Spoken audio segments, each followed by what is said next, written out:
are back. Hello again. Horror Guys, episode 129. 129, we're getting up there. Yeah, way up there. I bet we saw some movies this week, didn't we? Probably. Yeah, lots of movies. This week's comedy podcast. Dozens we of- talk about some funny... Oh, wait. And romantic comedies. Wait, No. no. Horror movies again? Okay. Yeah. Yeah, we know what our Yeah. audience came here for. We saw Army of the Dead Yeah, we did. from 2021. All these this Brand week new. were pretty recent. Yep, pretty recent. Yeah, we saw The Army of the Dead. We saw The Queen of Black Magic. That's an international film. It is. And one called Slaxx, spelled with 2 X's. And, okay, I'm going to get this wrong because it's not right here in front of me. My heart won't beat unless you let it. Can't beat. Can't My beat. heart My can't heart beat can't beat unless you let it. unless you tell it to. Unless you tell it to. See, that phrase. It's a long title. It's hard to get exactly right I've without typed it looking like at 9 times this week, and yeah, it's a long title. So we should talk about these movies. Anything else we should talk about first? We've got books. Books. And apparently the flu to go with it. Yeah, stop in at horrorguys.com and pick up one or more of our books. We've got the Tales to Make You Shiver. Short stories. 13 short horror stories. Of course, Tales to Make You Shiver Volume 2. We keep promising we're going to come up with a third one, and one of these years we'll do that. One someday, yeah. We've got the Horror Guy's Guide to the Age of Silent Films, the Horror Guy's Guide to Shock Theater, the Horror Guy's Guide to Hammer Horror Films, the Horror Guy's Guide to Son of Shock. I'm sensing a pattern here. You are sensing a pattern because there is one. Just go to, if you don't want to go to horrorguys.com/books, then just go to Amazon and type in Horror Guys Guides and see what comes up. There's all kinds of good stuff. Yeah. Almost as good as Army of the Dead Army of the Dead. from 2021. Directed by Zack Snyder when he was not working on Justice League. Written by Zack Snyder, Shay Hatton, Joby Harold. Stars Dave Bautista. What? Isn't he a Marvel guy? Ellen Purnell and Anna de la Ruggiera.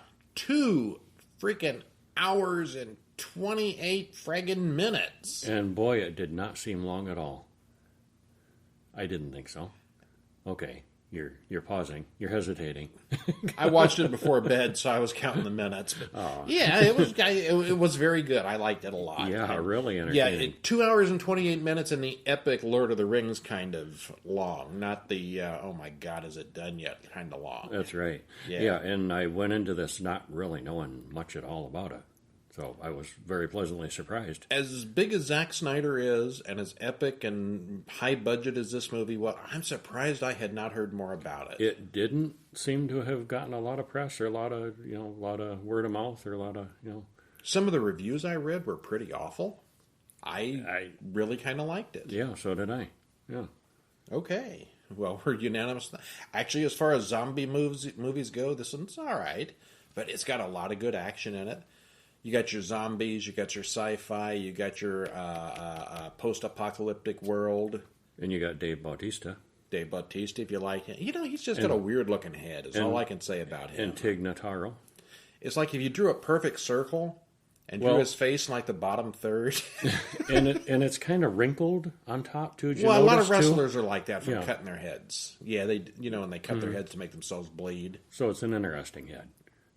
Okay, I'm not going to say a good-looking head. He's a weird-looking guy.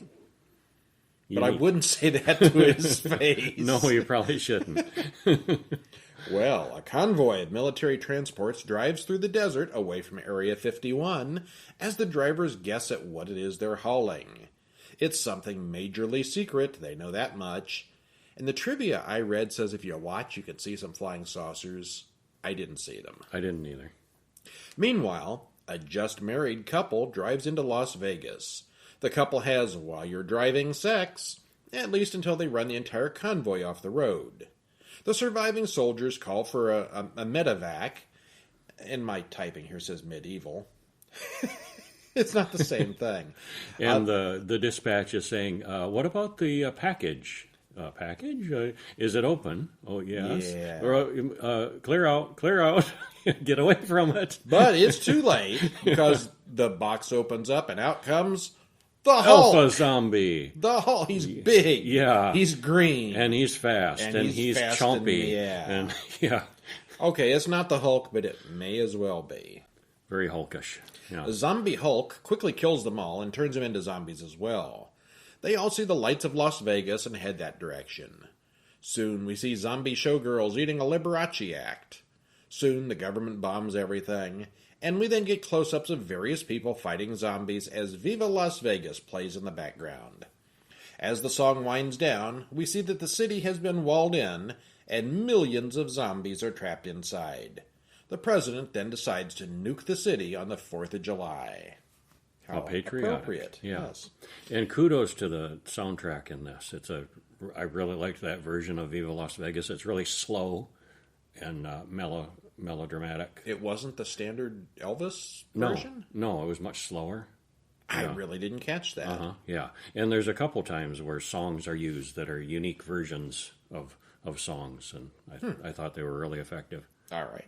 Time to get the soundtrack. Yeah. Scott Ward gets a visit from Mr. Tanaka. Tanaka tells Ward about $200 million buried in the city. He wants Ward and a team to go inland and get the money. Quickly, before the nuke. Yeah. They have 96 hours before the bomb drops, and Ward will be able to keep $50 million for himself if he does it. Yeah, they walled off the city. I don't know if you mentioned that. I did. Yeah, okay. Ward still has nightmares about killing his own infected wife, but he agrees. Ward goes to talk to his friends Maria and Vander, who he invites onto his team. Peters is a helicopter pilot, Mikey is a gangster, and Dieter is a safecracker. Tanaka explains that this should be a simple in and out. And he does make it sound really easy. Easy peasy Japanesey, that's what he says. You can't say that. And he is Japanese. I can say it, I'm Japanese. Yeah, they correct him saying, that's not politically correct. There is a lot of humor in this. Yeah, there is. It's not a comedy. Martin, Tanaka's chief of security, will also be going along. Kate is Ward's daughter, and she's a volunteer in a refugee camp. Ward wants her to help as well. Kate knows a coyote who can smuggle the whole group inside. Kate's friend Gita has snuck inside to scavenge, so Kate decides to go along to find her. With a couple of obvious red shirt additions, they finally get underway about 50 minutes into the film. So you got almost an hour of setup, and believe it or not, I wasn't bored yet. No, there's plenty. You'd think with that much setup it would be boring, but it was not. But even the setup is entertaining. Yeah. Yeah, it was. As they enter Las Vegas, they soon find out that undead humans aren't the only problem. There's Siegfried and Roy's zombie tiger. The coyote explains that not all of them are zombies. Some of them are smart and organized. The alphas. The ones that the alpha bit directly. Yeah. Yeah. She's coming, Coyote explains. They end up trading the rapist guard to the zombie queen for free passage through the city. What? Zombies trade? Yep. If the original zombie bites someone, they become a leader, smart zombie. If those zombies bite someone, they just become a dumb shambler. They take the rapist guard to the zombie king, who bites him. You know that's coming back later. Oh, yeah. They get attacked in a big ballroom full of the dead, and they lose Chambers first. They soon learn that they aren't the first team to go in after the money. Tanaka's sent others who failed. Meanwhile, Ward and Kate get some family bonding time. She's not mad because he killed her mother. She's mad because he wasn't there for her. The safecracker finds the safe, and the pilot finds the helicopter. Martin and the coyote go outside to see how bad the situation is, and they manage to capture the queen. Martin takes her living head, and he plans to take it home with him to sell to the highest bidder. What happens if you behead a zombie? It stays alive. You didn't destroy the brain. If you didn't destroy the brain, the head is still alive. They hear a news report that now the atomic bomb will be dropped at sunset tonight. Someone decided that the 4th of July was just tacky. Whoops. The government has changed the timetable. And they're still in Vegas. Yeah, they are. The timetable, our deadline just accelerated. The bomb, instead of 96 hours, is going to drop in an hour and 20 minutes, and it'll take 30 more minutes to open the safe. Meanwhile, the zombie king rides in on a dead horse and finds his beheaded queen. Uh-oh, he's not happy. We learn that the queen was pregnant with what looks like an alien child. It's blue and it's got a big head. I think it's supposed to be some kind of alien. I think it was. Which makes no logical sense. The virus came from Area 51 and spaceship, so it's an alien thing. It never explicitly says, but I think the zombie virus came from space. So how did she get pregnant? Do zombies have sex? I guess these zombies do. Weird. Did. Yeah. Weird. All right, well, how and when did that happen? Well, the king gets back on his horse and starts rallying his troops, including the tiger. We were told that the zombies are organized. Kate leaves the group to go look for her friend Gita, who ought to be dead, but isn't. Martin betrays everyone, which surprises no one. Coyote betrays Martin. The tiger has lunch. The king wears a bulletproof helmet, and he further cuts down the numbers of the living very quickly. Coyote holds off the king by holding a pistol to the queen's still living head, which she stole from Martin. Ward and the pilot fly away, leaving Coyote to face the king. They've got 9 minutes to land at Olympus, find Kate, and get out of town before the bomb goes off. No pressure. Kate finds Gita and has to fight the rapist guard, who is now a leader zombie. The king arrives, and it's a free-for-all. Will Ward get to her in time? Hint, Las Vegas does not survive. All right, well, the story has very obvious similarities to the second Train to Busan film. Mm-hmm. A team has to go inside a zombie city to retrieve cash, and things go awry. Yeah, it reminded me of that a lot. The setup and the first half of the whole film is exactly the same kind of thing. Got to get the team together. It's a caper-type deal. Yeah, it's the same thing. It's a little different with the zombies specifically, though. But this one has a clearly much larger budget than the Busan films. The intelligent zombie leaders add a lot of new interest to the stupid zombie creatures, and the leader makeup, especially the queen, look really good. He kind of looked like Swamp Thing meets the Hulk. Yeah, kind of. But the queen really looked... I guess she was wearing like a showgirl outfit. Yeah, I thought she looked really neat. Yeah, I think she was a showgirl. Yeah, it's really, really long and maybe a little slow in places, or maybe epic is a better word. Lots of gore, lots of action. Yeah, it was good. Depending on whether you like it or not, it's either epic or boring. It is a slow burn with quite a few big explosions, but overall I liked it quite a bit, and I'm surprised I haven't heard more about the film. Strap in, load up, and get ready for a long, epic zombie adventure that has a few interesting new ideas. It was a winner. Yeah, I thought so too. You should see it. Now, Slaxx. S-L-A-X-X. Got some new pants? You know, I know in the UK, if you call something pants, that means it's really terrible. That means underwear, doesn't it? Or no, drawers. Drawers are underwear. No, I think pants is underwear. Okay. Over here we have underwear. Over there they have pants. Okay. Just don't mention fanny packs in the UK. You get in trouble for that. Okay. Directed by Elza Kephart. Written by Patricia Gomez. Stars Romaine Dennis, Brett Donahue, Sihar Bojani. Hour and 17 minutes.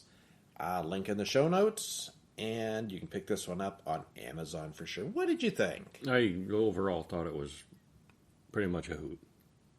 I thought it was a hoot. Yeah. Well, it's definitely a spoofy satire, and a lot of comedy. It's a satire of many things, definitely. Yeah. And seriously, a comedy. But a mishmash there's a lot of blood, though. Oh yeah, very gory. Overall, I did not care for it. I don't think. Okay. I mean, it was trying to say something about a lot of different things. Yeah, but it did, yeah. Okay. I'm not a big fan. Okay. Starts out... I'd give this one a 7, I think. Okay. Yeah. Starts out with people picking cotton in India. One of the pickers goes into the experimental field for the Canadian Cotton Clothiers. Credits roll. We start at CCC, a trendy clothing shop. What? Canadian Cotton Clothiers?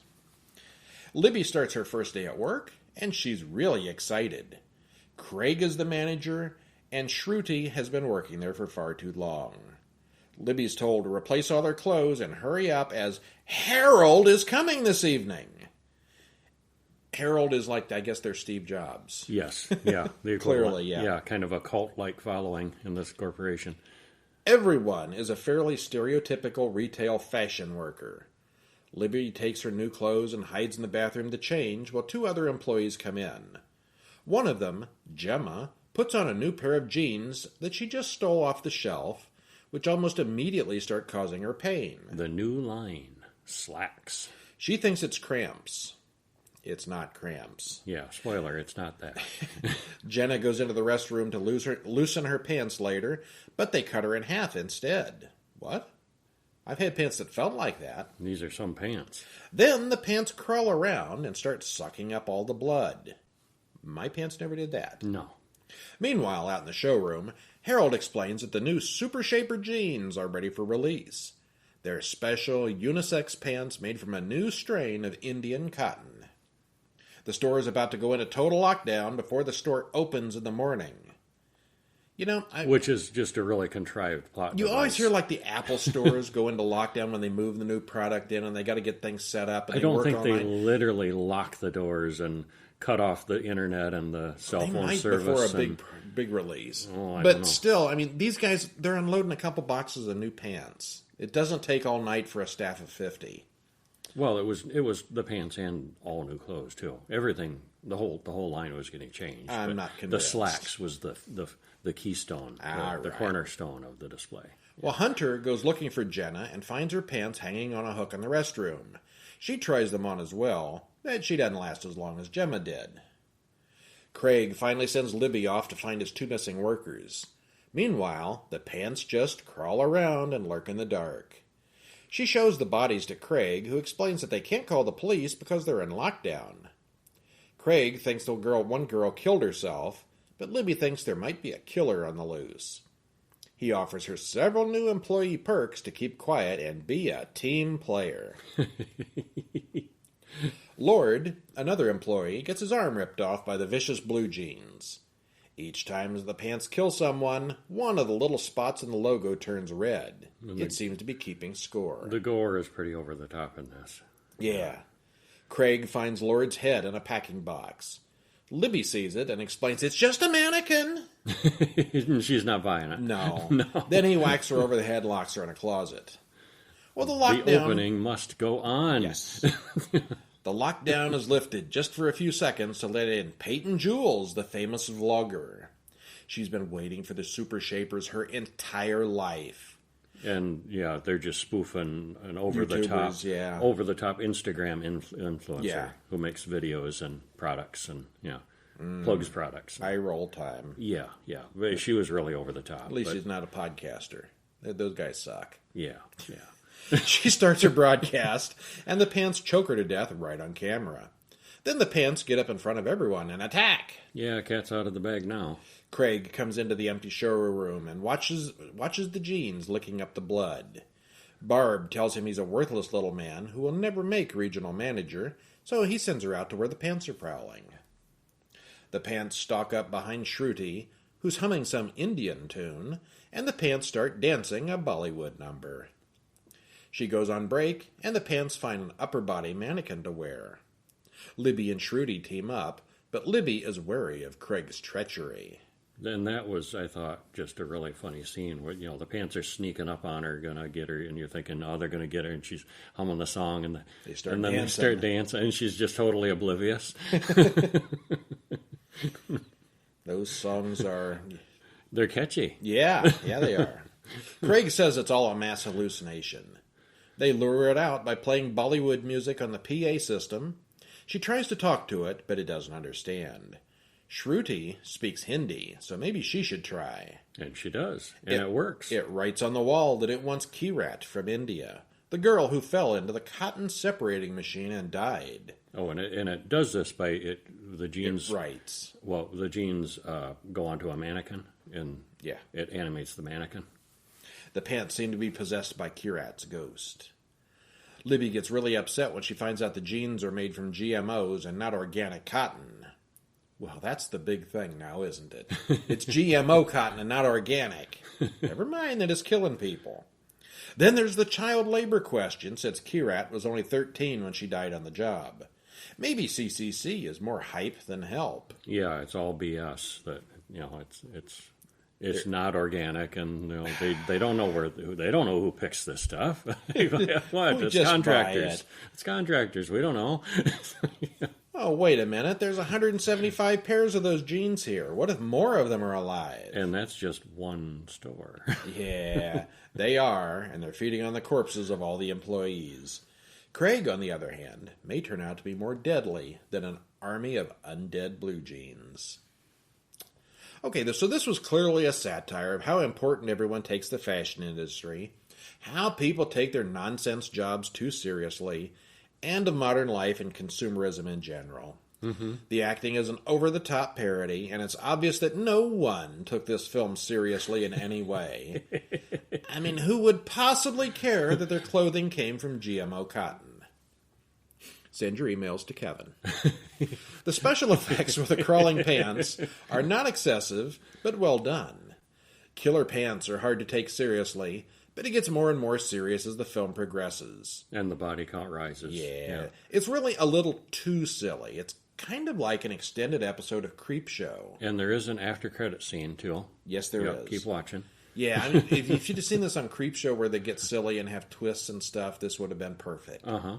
Yeah. Still, people still die, too. So you got to keep the horror element in it. So, yeah, and there is an after-credit scene, so be sure to watch for that.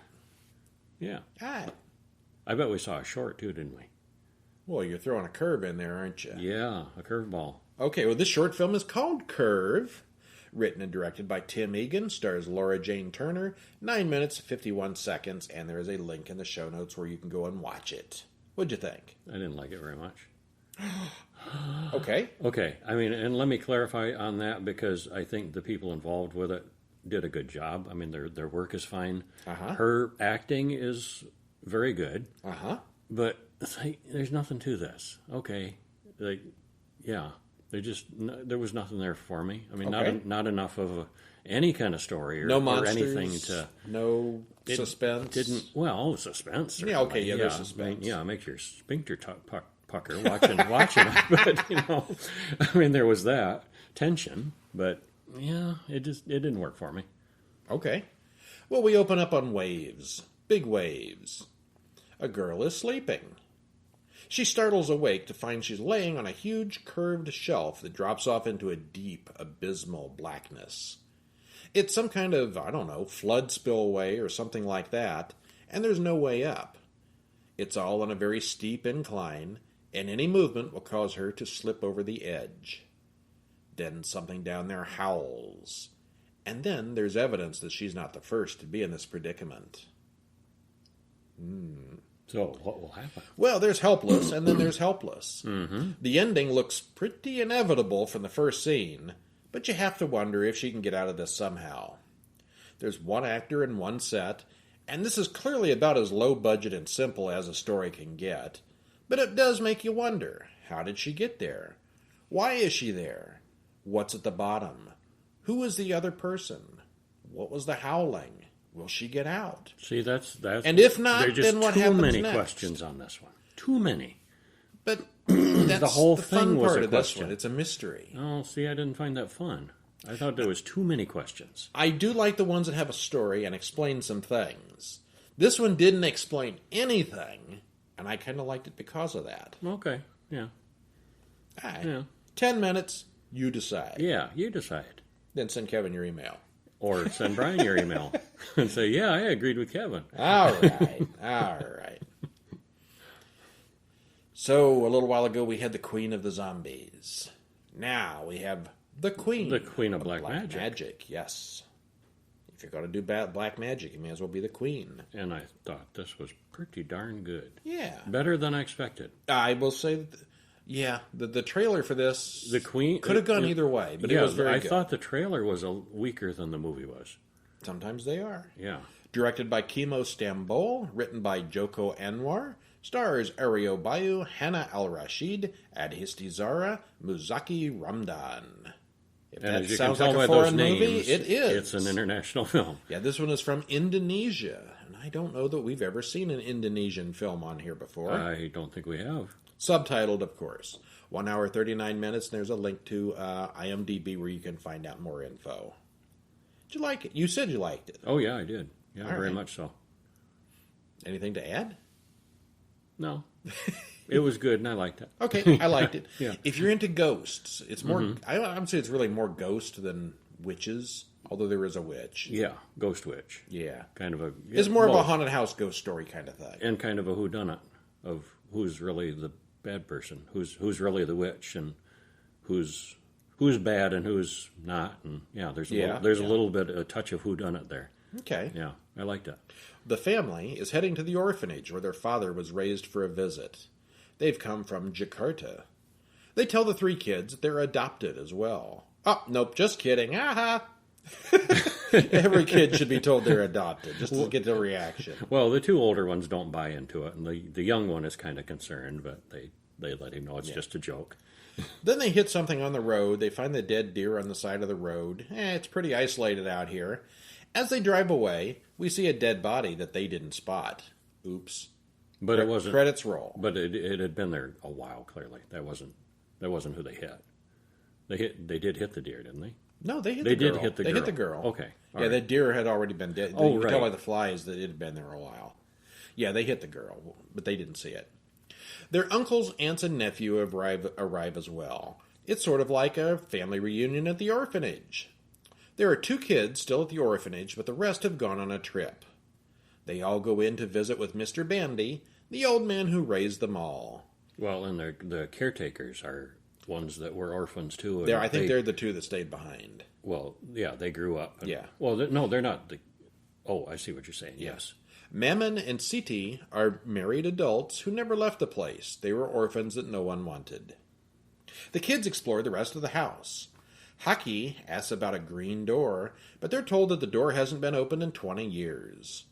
There was a woman who lived there who claimed one of the children was abducted by a demon. She was crazy and they locked her inside. Mrs. Mira used to bang her head against the door all the time. When they finally opened the door, she was found dead. Everyone believes she killed the child Myrnie, and she's still inside that room. Ooh? Because she's a witch. Haki then repeats the story to the adults, and no one denies any of it. Hanif, the father, seems very preoccupied with the past. Hanif and Jeffrey drive back to where they hit the deer and have a closer look. They find the body from before. They also find an entire bus full of dead orphan kids. They didn't go on a trip after all. Worst field trip ever. Field trip to hell. The phone at the orphanage doesn't work, and of course there's no cell service. Anton volunteers to drive 2 hours to the police station. He stops at the bus, and bad things happen. I'm getting the police never come. Yeah. Haki watches an old videotape from when the men were young. He sees Mrs. Mira, who walks with a limp because her father broke her legs when she was little. Ava is attacked by centipedes from the inside out, and Lena imagines she's cutting off her own fat rolls, but she doesn't actually imagine it. They load the 2 injured women into the car and drive off, leaving all the children behind. They keep passing mile marker 81 over and over. They're stuck. They are sort of a... Kind of a Blair Witch sort of trap Yeah. that they're in. Hanif explains that 25 years ago, there was a fire set by Mrs. Mira, who was said to have been using black magic to kill those 3 girls. The boys tried to run away, but they always ended up looping back, just like the car is doing now. Afterward, they locked up the crazy Mrs. Mira, who beat herself to death, banging her head against a door. They buried her outside and poured concrete over her. And we get to see them doing this, and it's kind of messy. Mm-hmm. Yeah, it is. Husby staples his mouth shut, and then shoots Haki several times, but doesn't kill him. That's the little boy gets shot. If you don't want to see little kids get shot, don't watch this movie. Well, wasn't he using the BB gun at that point? It's some kind of low caliber. Yeah. It doesn't kill him. Yeah, it's like a BB gun. It gun. hurts, though. Yeah, it stings. Yeah. Everyone searches while more mayhem occurs. Somewhere along the lines, evidence comes up that Mr. Bondi was a pedophile, taking child pornography photos of all the orphans. Yeah, then this is the old guy who's still alive, barely. He's dying in bed, but he's still there. And it turns out Mrs. Mira was protecting the children from him. Using magic, but for good purposes. So it gets a little complicated there. Who's good, who's not. Yeah. Mama and City, the two servants, were the ones who invited everyone here. Bandy actually poisoned the three dead girls so long ago. It wasn't witchcraft. Hanif, Jeffrey, and Anton were the ones who locked Mrs. Mira away, so she used her black magic to get revenge. Then Mustika, the girl that was dead on the side of the road, comes in, injured but not nearly as dead as everyone thought. Not so dead. And explains everything to them. Then the real witch floats in, and everyone starts screaming. Yeah. All right, well, it's another slow burn, as the first death doesn't come until about 40 minutes in. Also, it's an Indonesian film, subtitled in English, and it's very talky. So there's a lot of reading involved with this one. There is, yes. You got to pay attention to this one. There's a lot of characters, and it's a little hard to get all their names straight. They do all look different, but all the children are running around, and I got lost with some of the teenagers. There's multiple children. Yeah. Uh-huh. There's a lot of gore and nastiness going on here, but I'd have to say with all the gore, the stapler scene was probably the cringiest, nastiest thing in the film. The most cringeworthy, yeah. Ow, ow, yeah, ow, people are getting shot and stabbed, but it's the stapler that makes you go, ooh. Oh. I'm not completely sure that anyone in the film, other than maybe Mr. Bandy, deserved any of what they got, but it's certainly not the vacation anyone expected. No, not a dream trip by any means.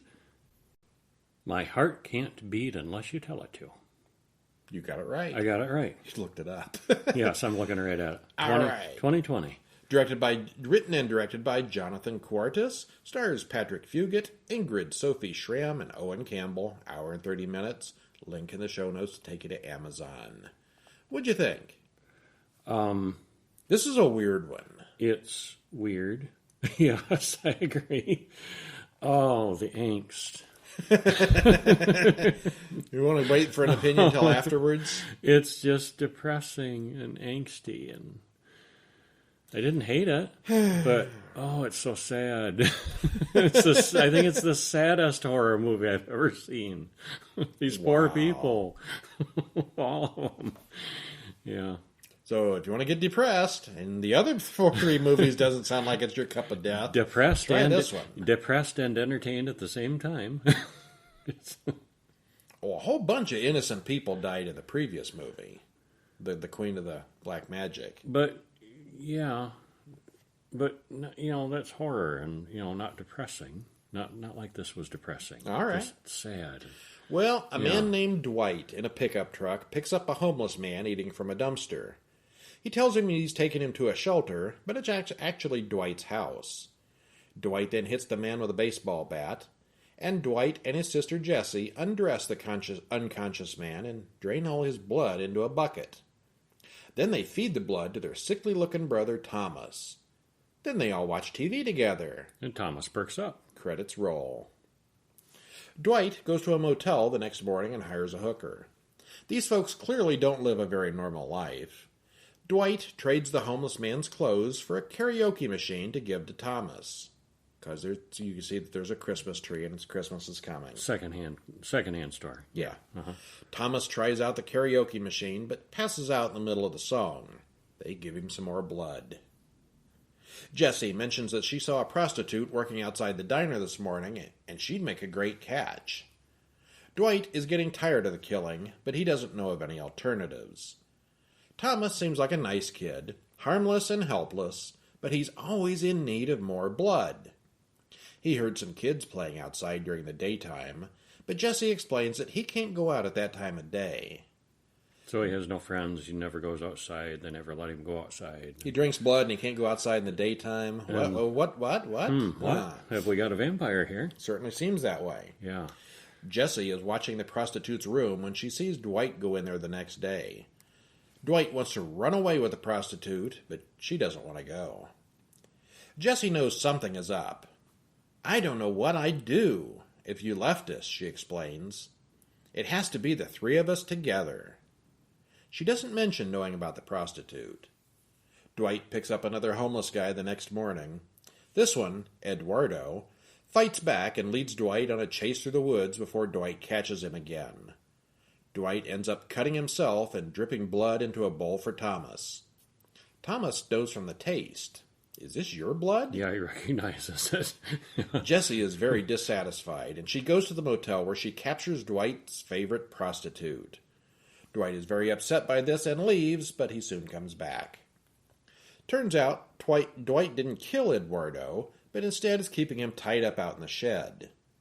Meanwhile, Thomas is getting really tired of being locked up all the time, and everyone is getting upset with their situation. Thomas throws his bowl on the floor, and Jessie says, "Do you have any idea what we do to get that blood?" Eduardo escapes and gets into the house, and Dwight has no choice but to finally kill him.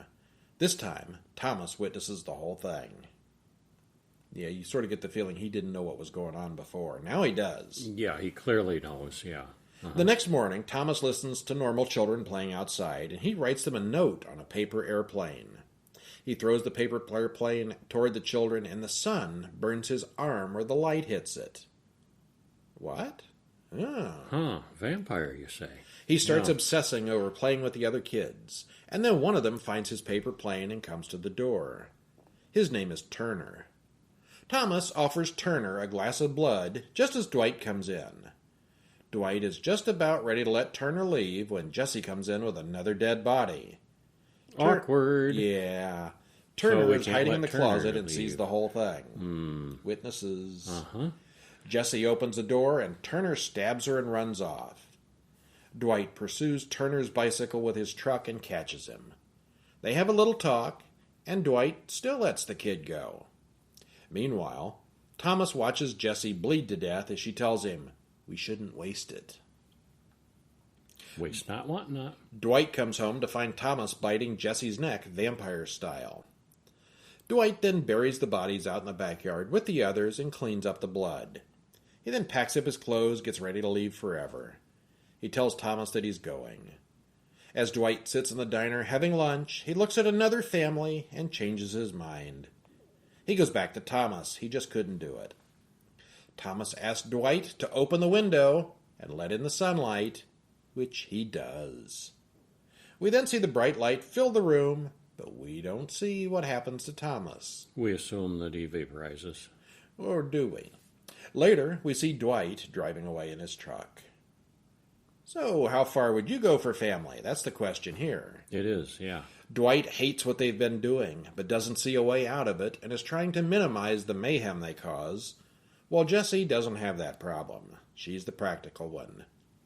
Ironically, Thomas never actually hurts anyone, and he's the only innocent one in the film, which is pretty weird since he's the real monster. Yeah. At least maybe. Through at least the first half of the film, you have to wonder who's the sick one here, Thomas or Jessie. Is the whole vampire thing for real, or is it just someone's mental illness? And whose? It wouldn't have surprised me to find out Jessie was crazy. Yeah. And she was just treating Thomas like a vampire. Yes, yeah. Clearly Thomas was, a, quote, vampire. Vampire, yeah. Clearly was, yeah. Really? But it did make you wonder. Yeah. All right. Once we see Thomas get burned by the sun, that question goes on the back burner for a while, but it's clear that Jessie is the instigator of most of their problems. Although we don't actually see Thomas burn in the sun in the end, it is heavily implied that Thomas was in fact a real vampire, and the sunlight did kill him. Yeah, I think so. Actually, if they had left that scene where he burned his arm out, you wouldn't know. You wouldn't know. It would be a whole different movie. Yeah. If they had gone the completely vague route and not show us the part about his arm, we wouldn't know for sure. Since they did show us this, then we can't argue whether Thomas was really a vampire. If they'd left it an open question, that would have been fine, but by letting us know it was all real, then there are a disappointing number of questions. How did he get that way? What happened to the group's parents? Was Thomas born that way? Were his parents vampires? How did they figure all this out on their own? We don't know. We don't know. When we were talking about the short film, Curve, I said it had just enough unanswered questions to be interesting. This has too many unanswered questions. No, I don't think so. No.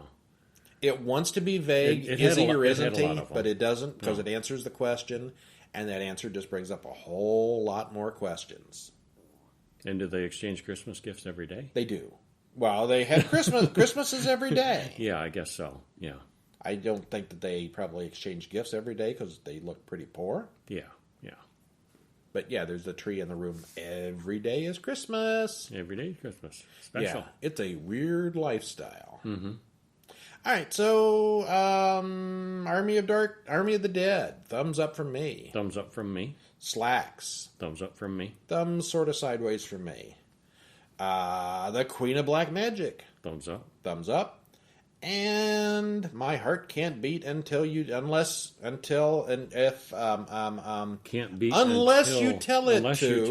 to. I'm gonna go thumbs down. I'm gonna go thumb sideways. Okay, so we're kind of all over the place on this one.